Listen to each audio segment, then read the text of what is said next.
Sok szeretettel köszöntök ismételten minden kedves nézőt. A mai epizód az egy korábbinak lesz a folytatása, ugyanis csatornán volt már szó Kressz változásról, amit ugye terveznek már egy ideje. Ugye abban az epizódban nem tudtam konkrétumokat közölni, mivel nem is volt erről információ, ezt néhányan szóvá is tették, tehát akkoriban nem lehetett konkrétumokat közzétenni, mivel nem volt erről információ. Viszont most eljött az idő, a minisztérium adott ki információt azzal kapcsolatban, hogy milyen konkrétumok várhatóak a Kressz változás kapcsán. Legelsőnek annyi konkrétum van, hogy a minisztérium, illetve a munkacsoport, aki ezen dolgozik, azt ígérte, hogy 2025 március végére olyan formába öntik a jogszabályt, hogy az beterjeszthető legyen. De ugye eddig arról voltak információk, illetve én is azt mondtam a korábbi videóban, hogy jövőre várható Kressz változás. Na, ez az információ az megdőlt, hiszen ha jövő áprilisára hozzák benyújtható formába ezt a jogszabályt, tegyük fel, nagyon gyorsan el is fogadja az országgyűlés. Abban az esetben is ugye az érintetteknek a felkészülésre megfelelő időt kell biztosítani egy törvény esetében, vagy hatályba lépése esetében. Tehát itt is egy jó 1 év, másfél év hatályba lépési időszakkal kell számolni, mire konkrétan hatályba lép majd az új közlekedési jogszabály. Most jelenleg majd az ilyen fogalmi bevezetésekről, például, hogy megszűnik a leállósáv, mint fogalom, erről most nem fogok szót ejteni, a konkrét forgalmi változtatásokról szeretnék majd most beszélni. Kezdjük az irányjelzéssel. Ennek a szabályait ugye jelenleg is írja a Kressz, annyiban módosítanák a jövőben, hogy 2 másodperccel, legalább 2 másodperccel a kanyarodási művelet előtt kell majd jelezni az irányváltoztatási szándékot. Hát ennek ugye erős előfeltétele lesz az, hogy ismerjük azt az útszakaszt, ahol közlekedünk, illetve az útvonalat, amin haladni szeretnénk, ugyanis azért ismeretlen helyen járva, ha mondjuk ketten vagyunk, egy fő navigál nekünk, hogy merre kell elfordulni, de mondjuk nem ketten vagyunk, hanem GPS-szel közlekedünk, ott is mondja GPS, hogy milyen irányba kell majd lefordulnunk, illetve mikor. Ugye itt az a kérdés, hogy mennyit késik annak a jele. Nem föltétlen olyan egyszerű 2 másodperccel a kanyarodási szándék, vagy a kanyarodási művelet megkezdése előtt leadni a jelzést. Ma szerintem ennek vannak visszásságai, de majd meglátjuk, hogy pontosan miként fog szerepelni ez a jogszabályban. Hivatkoztak a kaszkadőr vezetés nevű fogalomra, amit valószínűleg fogalomszerűen nem fognak bevezetni magába a törvénybe, csak egy ilyen gyűjtő fogalomként használták az ilyen driftelésre, vagy a nagy forgalomban történő nagysebességű szlalomozásra, hogy ezt szeretnék sokkal egyértelműbben szabályozni a Kresszben, mivel ugye a jelenlegi Kresszben ezeknek a tilalma az közvetetten alakul ki, tehát nem közvetve mondja ki a jogszabály azt, hogy például motorral ne egykerekezzél, autóval ne fűzd le végig a körforgalmat farolva, ilyesmi. Úgyhogy ennek konkrét megfogalmazása várható majd az új jogszabályban. A követési távolság az, ami szintén változni fog. kövezzenek meg. Nem tudom most visszaidézni egyébként, hogy a jelenlegi Crest-ben ez miként van megfogalmazva. Az biztos, hogy azt szolgálja, hogy amennyiben az előtted haladó jármű akár sima fékezés, akár vészfékezésre kényszerül, te mögötte meg tudj állni. Anélkül, hogy baleset következne be, tehát hogy összekoccanna a két autó. De ez mindenki számára nyilvánvalóan előnyös, hiszen nem töritek össze egymás autóját. Ezt szeretnék egyéb iránt másodperc alapúra átalakítani, tehát nem méterben lenne meghatározva, hogy hány méter követési távolságot kell tartani, hanem azt mondják, hogy 2 másodperc lenne az autópályán 130 km/h tempónál, amit meg kell tartani. Hát ugye autópályán haladva, például az M5-ösön biztosan vannak bizonyos szakaszokon jelzések, ahol ki is írják, hogy 2 ilyen jelzés távolságot tarts az előtted haladó járműtől. Egyébként 2 másodperc alatt 130 km/h sebességgel 72,2 méterre számolták ki, ennyit tesz meg az autó, ennyi követési távolságot kellene tartani, ez egy picivel több annál, mint ami elő van írva. Sima lakott területen kívül, országúton pedig 1 másodperc lenne a követési távolságnak a javaslata. Ennek a betartása abból a szempontból egy picit nehézkes, bár gondolom még gondolkozni fognak ezen, vagy egyébként, tehát mondjuk itt kinéznék, itt az útcéljelző bójáknál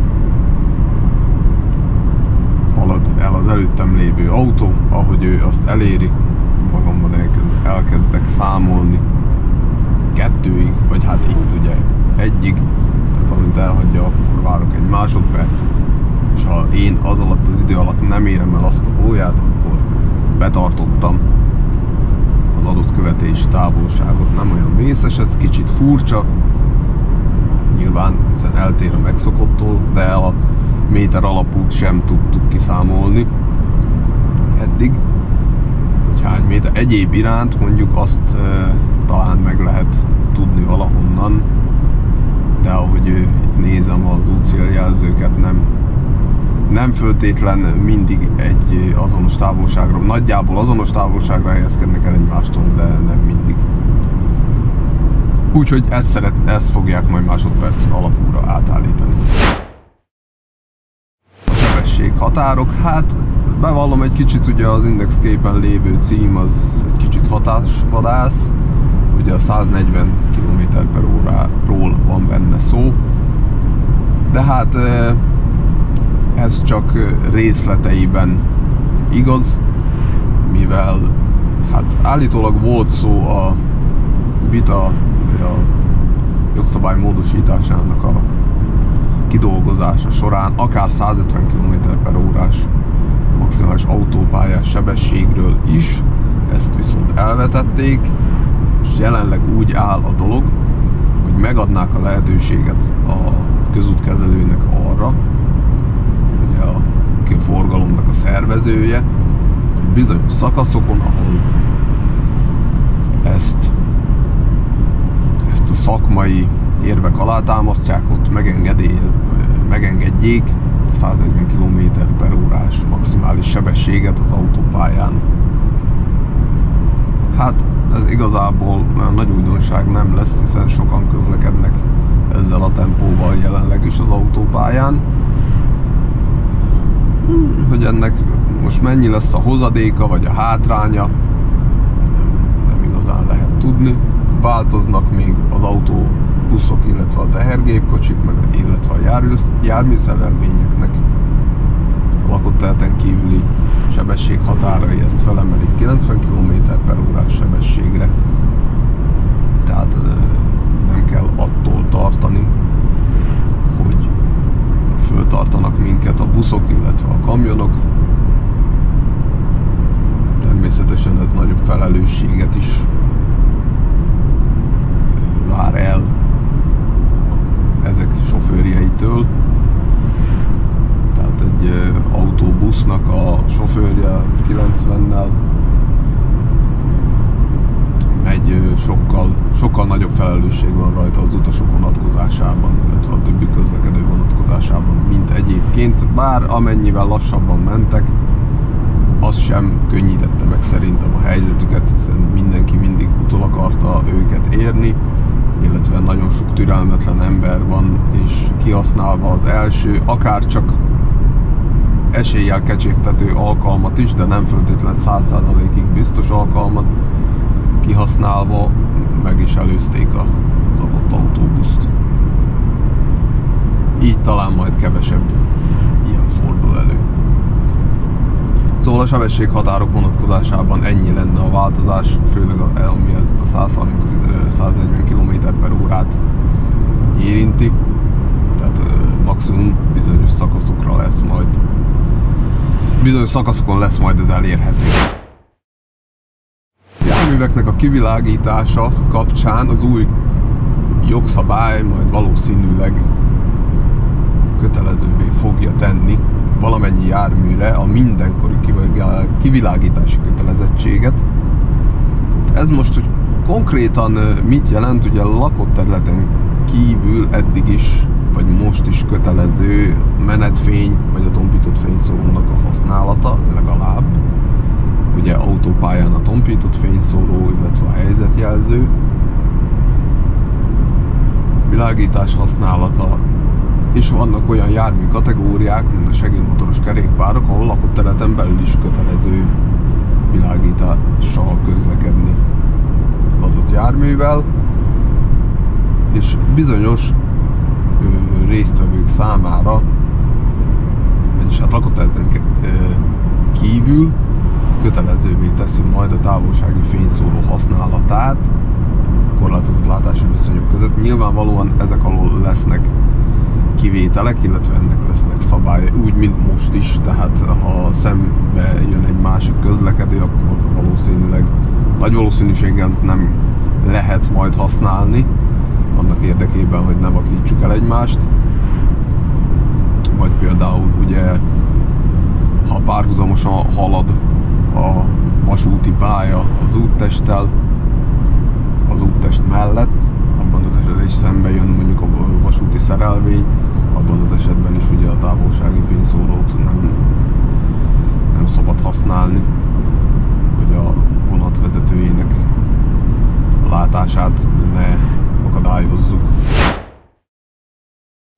Létre kívánnak hozni egy védelmi sávot, ez azt jelenti, hogy az útnak a menetirány szerinti jobb oldalán az út, vagy hát az adott sávnak a jobb szélére fog ez vonatkozni, ez a sérülékenyek a védelme érdekében fog megtörténni, gondolunk itt szerintem a kerékpárosokra, vagy járda hiányában az úttesten gyalogosan közlekedőkre. Ehhez fog majd egyébként a jobbra-tartási kötelezettség is igazodni, tehát nem az lesz, hogy az út jobb széléhez igazodva kell majd közlekednünk, vagy tartva kell közlekednünk, hanem a sáv közepén. Azért, hogy az esetlegesen felbukkanó ilyen személyeket könnyebben ki tudjuk kerülni, tehát mondjuk egy éjszaka korlátozott látási viszonyok között az úttest jobb szélén gyalogló ember esetében kikerülési manővert, vagy a kerékpáros esetben kikerülési manővert könnyebb végrehajtani. Ez különösen igaz akkor, hogyha szabálytalanul közlekedik az adott személy, mármint a kerékpáros vagy a gyalogos, tehát nem visel zöld mellényt, vagy jó láthatósági mellényt, vagy nincs a kerékpárja, vagy ő világítással felszerelve, így később lehet észlelni, mégis a baleset az könnyebben elkerülhetővé válik, abban az esetben, ha nem teljesen az úttest jobb széléhez húzódva közlekedünk. Külföldi mintára bekívánják vezetni egyébként azt, amit sokan már át is vettek abból, hogy ugye járnak külföldre, látták, hogy van ilyen, vagy már ugye a külföldre utazás során használták is, mivel hogy máshol kötelező, például Németországban ezt az úgynevezett cipzár elvet, tehát amikor autópályán, tehát párhuzamos közlekedésű útszakaszon torlódás alakul ki, és annak érdekében, hogyha esetleg ez balesetből fakad, a balesethez azok a szervek, akiknek oda ki kell érniük, szervek, személyek el tudjanak haladni, a torlódásban szereplő járművek az úttest bal, illetve jobb szélére húzódnak ki, így egy szabad sávot biztosítva az úttest közepén. Ez lenne ugye végül is a cipzár elv. Ezt kívánják bevezetni az új közlekedési jogszabályban, mint kötelezően követendő magatartást ilyen esetekben. Az utolsó pont, amiről beszélnék, számomra ez a legfurcsább egyébként, mint konkrétum, ez, hogy bevezetnének egy a tanulóvezetőhöz hasonló jelzést, amelyet ki lehet tenni a járművekre. Hát ők úgy fogalmaztak, hogy az idősek a volánnál jelentésű, úgymond, de azt mondták, hogy azokra vonatkozna ez, akik már nem 100%-os vezetési képességgel rendelkeznek. Na most pont ebből a megfogalmazásból ez a legfurcsább nekem ez, hiszen hogyha valaki nem rendelkezik a megfelelő vezetési képességgel, és ezt most nem azért mondom, mert bántani szeretnék bárkit, de annak miért kell részt venni a közúti közlekedésben? Tehát persze igaz ez arra is, akinek mondjuk valamilyen szempontból rossz a szeme. De van rá megoldás, fel kell venni szemüveget, vagy csináltatni kell szemüveget, és ez helyrehozható. De az, hogy amikor az ember ugye idős korára már nem egyformán öregszünk, ugye valaki ugyanúgy képes egyébként vezetni, vagyis megfelelő mértékben birtokában van azoknak a képességeknek, amelyek ehhez szükségesek, de valaki sajnos nem. Tehát a mozgás koordinációja nem olyan, a reakció ideje nem olyan. Ő nekik most az lenne a segítség, vagy a földjogosítás a vezetésre, hogy most tesznek ki egy ilyen matricát. De most hiába van a matrica az autón, ha mondjuk rossz a látása, vagy rosszul méri már fel a távolságokat mondjuk, és bekanyarodik egy szembejövő másik jármű elé, akkor hiába a matrica. Tehát akkor megvan a baleset, és hát én láttam, vagyis hát találkoztam olyannal, aki azért veszítette el a feleségét, mert ő figyelmetlen volt. Előfordulhat ez nem csak idősekkel nyilván, tehát a figyelmetlenség, csak hogy mondjam, tehát meg azt is tudom, hogy nagyon nehezen, ha egyszer az ember, főleg ha szeret is vezetni, nagyon ezt a lehetőségettől nagyon nehezen válik meg. De nem biztos, hogy a többi közlekedő vonatkozásában az a helyes cél, hogy mindenkinek minél tovább megtartsuk ezt az ilyen irányú jogosultságát. Nem véletlen a közút az egy veszélyes üzem, de így szerintem még veszélyesebbé válik. Tehát hangsúlyozom, nem azt mondom, hogy aki mondjuk nyugdíjas, vagy a 60 év fölött van, tehát el lehet érni ezt az állapotot 40 vagy 30 évesen is, arra, hogy valaki ne legyen alkalmas a biztonságos közlekedésre. Az sem föltétlen gátja a vezetési képességnek, hogyha az embernek mondjuk nincsen lába, vagy deréktől lefelé béna, mert egy olyan kialakítású járművel részt lehet venni a forgalomban. De de én szerintem ennek igencsak nagy veszélyei vannak. Inkább talán szerintem ezt mérni kellene, hogy időszakosan, mondjuk 5 évente, úgy, ahogy a hivatásos sofőröknek is, tehát a pálya alkalmassági vizsgát, ahogy mindig meg kell csinálni,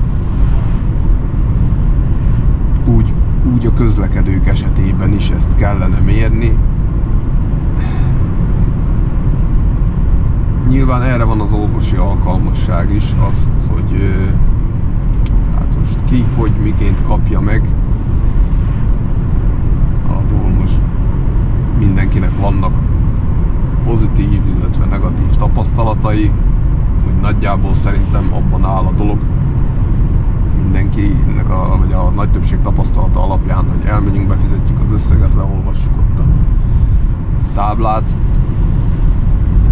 aztán mehetünk jogosítványt újítatni, és ez csak a látás része. Biztosan vizsgálott az orvos mást is, de csak én nem emlékszem rá. De nem tudom, tehát ez egy nagyon visszás dolog szerintem. Ez nem föltétlen a javát szolgálja a közlekedőknek. Én úgy gondolom, aztán hát majd leteremtetek, vagy megcáfoltok, ahogy gondoljátok. És hát a kresszváltozással kapcsolatosan ennyi konkrétum került nyilvánosságra. Ezúttal szeretném megköszönni mindenkinek az eheti figyelmét, és azt a fokozott, vagy egyre fokozódó figyelmet, ami a csatornát övezi. Ennek kapcsán sikerült elérni azt is, hogy lehessen csatornatagságot szervezni, vagy aktiválni a csatornához. A csatlakozás gomb alatt megtaláljátok ezt, hogyha valamelyik őtök szeretné támogatni a munkámat. Különböző szintek vannak, a jogosultságok, amik vele járnak. Azok is ott vannak feltüntetve, bizonyos szintek esetében azonnal hozzáfértek a videókhoz, illetve a legmagasabb szinten pedig olyan videókat is kaptok majd, amelyek csak azoknak a tagoknak szólnak. Egyéb iránt ez nyilván nem kötelező, minden egyes videó a tagoknak szóló is 1 év után elérhető lesz mindenki számára. Ezt így, legalábbis én így tervezem, hogy elérhetővé teszem mindenkinek. Nem szeretnék senkit sem kizárni abból, hogy megtekintse az adott videókat. Én nagyon szépen megköszönöm a figyelmeteket ismételten. Tudjátok, hozzászólás, tetszik, nem tetszik, akármelyik. És kellemes hétvégét kívánok mindenkinek. Legközelebb találkozunk. Sziasztok!